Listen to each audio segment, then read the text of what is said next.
భారతదేశం అనేది అపారమైనటువంటి మానవ వైవిధ్యానికి నిలయం. ఇక్కడ 4,000కు పైగా ప్రత్యేకమైనటువంటి జనసమూహాలున్నాయి. అలాగే దేశమంతా 300లకు పైగా భాషలు మాట్లాడుతున్నారు.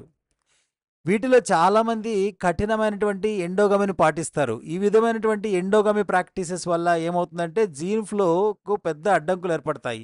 ముఖ్యంగా దక్షిణ భారతదేశంలోకి వస్తే బంధువుల మధ్య వివాహాలు ఎక్కువగా జరుగుతాయి. ఇవన్నీ కలిసి మన భారతదేశంలో ఒక ప్రత్యేకమైనటువంటి సమృద్ధమైనటువంటి జెనెటిక్ ల్యాండ్స్కేప్ని సృష్టిస్తున్నాయి.